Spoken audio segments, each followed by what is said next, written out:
Mas, Luiz, eu queria perguntar um pouco mais aspectos pessoais teus agora. Tá bom. A gente sabe que no momento atual você está hoje sendo obrigado a tomar um certo novo rumo de vida por conta de alguns piripaques. Deus está te chamando um pouco para o estaleiro. Isso. Como é que você está resolvendo isso? Então, mas olha, você sabe, é uma coisa curiosa, né? Assim, eu, nos últimos anos, antes de eu ter dificuldades de saúde, eu tinha uma atividade muito intensa, né? Então, imagina, eu cheguei a pregar 6 vezes num domingo, né? Viajando para muitos lugares, com muitas atividades intensas, num vigor muito, muito intenso, né?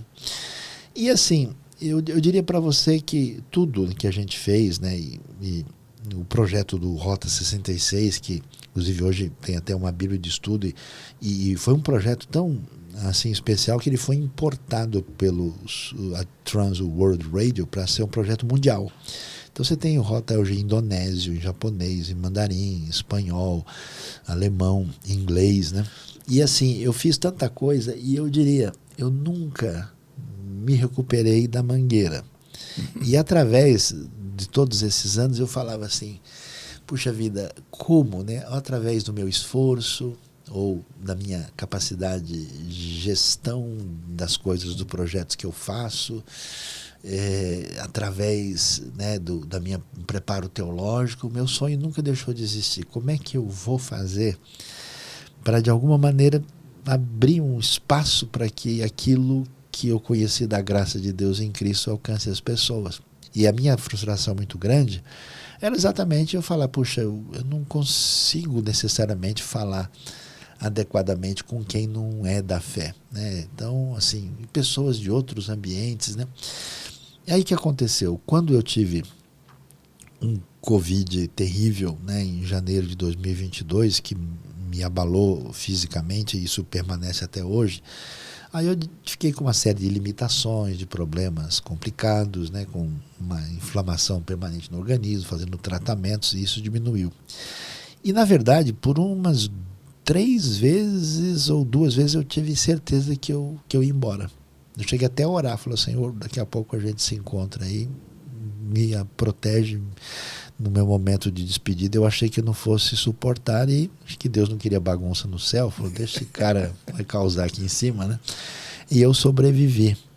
E aí eu passei, Carlos, a ter uma experiência de sofrimento, de dor muito intensa, né? Deus já tinha me trabalhado na minha vida, porque há muitos anos atrás eu fui levado pela circunstância a ajudar pessoas de condição muito vulnerável, trabalhando em lugares, mesmo em São Paulo, de condições socioeconômicas muito limitadas, né? Então, eu acho que essas coisas ajudam a gente a ter um senso real das condições das pessoas, o que elas vivem, porque você está no seu bem bom, na sua estabilidade ali, comendo bem todo dia, você para de pensar nisso. Então eu tinha passado por isso. Quando eu entrei nessa vulnerabilidade extrema, eu acordava de manhã com um sofrimento, uma dor interna, mas aí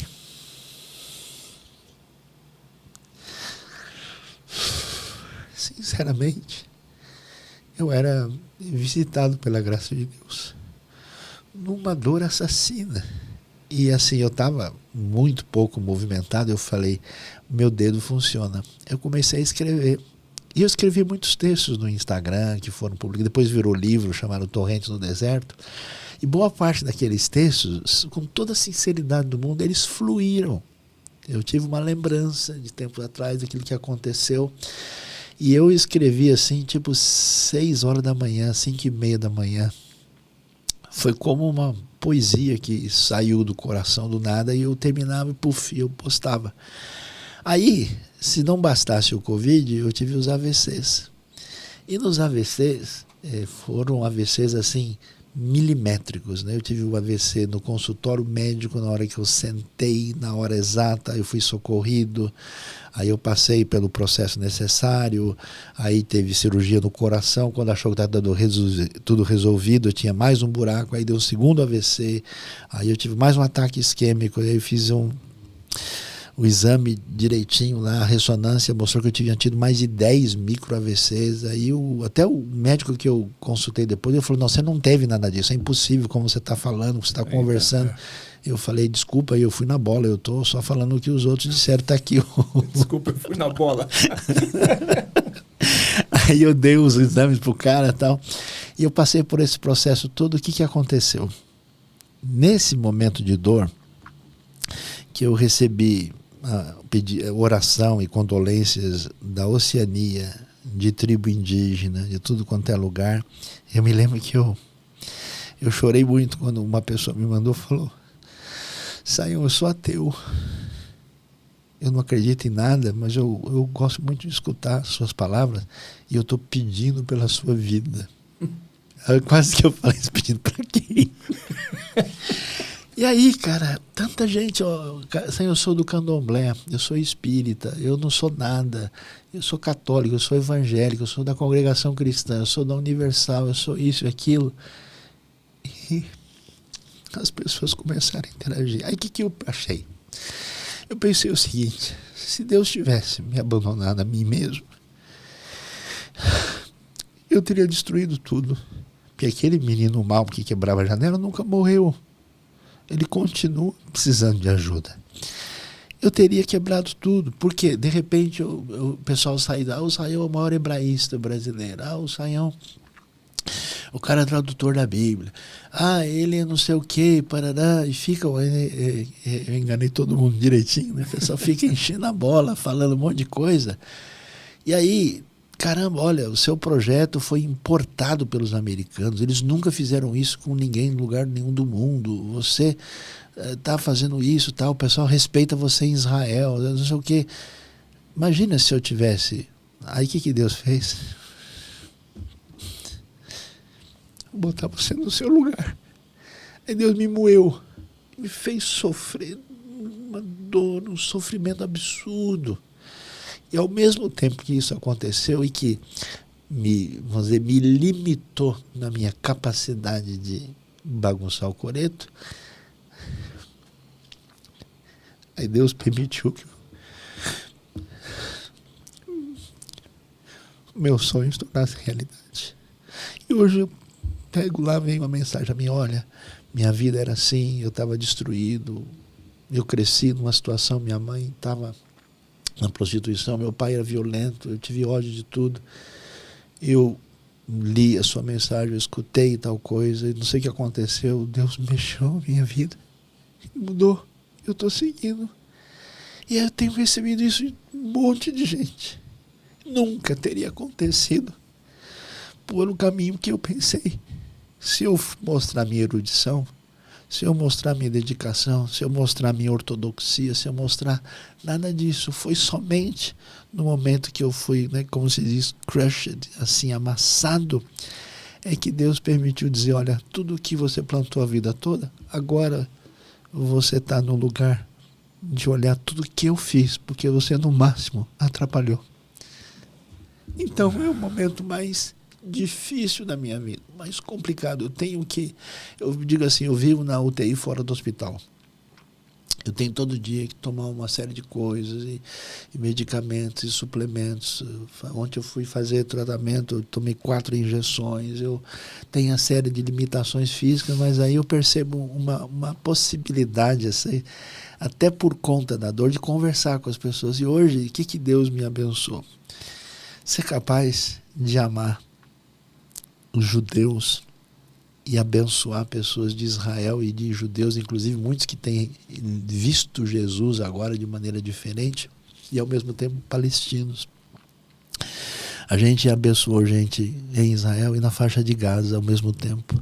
A gente, eu acho que essa é uma das coisas espetaculares da fé, porque o mundo sempre vai ser um processo de hostilidade, de oposição e divisão. Aí chega Jesus no meio e acaba com todo esse tipo de bagunça, porque não tem mais rótulo na minha frente. O que existe são pessoas criadas à imagem e semelhança de Deus e alguém por quem Cristo morreu. Então, eu tive uma coisa tão espetacular. Tinha uma pessoa que veio desse contexto de refugiados e a pessoa nunca soube disso. Eu vou contar isso pela primeira vez. E a pessoa estava numa situação muito vulnerável. Ela falou, olha, eu estou difícil, será que alguém não pode ajudar? Aí eu falei, cara, eu preciso arrumar alguma ajuda para essa pessoa que está difícil, né, que veio desse ambiente do Oriente Médio. E nesse momento, um irmão de fé, de contexto judaico, ele me perguntou, falou, eu senti um desejo no coração de mandar uma ajuda especial. Eu falei, mas para que tal? Não sei, para quem estiver precisando. Rapaz, eu fiquei tão doido, eu falei, olha só, no mesmo dia que essa pessoa pegou e me mandou esse recurso, quem está precisando do outro lado é aquele que em tese estaria numa relação de distanciamento e polarização enorme. Aí eu encaminhei o recurso e nenhum dos dois nunca soube o que aconteceu. Aí eu comecei a ver essas coisas muito legais assim que Deus faz, permitindo, né, que essa situação que ultrapasse as fronteiras, né? Mas eu tenho certeza que se eu tivesse ficado no meu bem-estar, eu nunca teria ajudado em nada. Certamente eu teria feito muito mais bobagem. Aí Deus falou, olha, quer saber o que é fragilidade? Quer saber quantos milagres eu mantive na sua vida que você nunca parou para perceber, que seus olhos, seus ouvidos, a sua respiração funcionou durante todo esse tempo e você nunca nem foi suficientemente grato por cada milagre multiplicado todo dia? Pois é, eu vou só tirar um pouquinho para você entender quem você é e você sentir comigo a dor do mundo.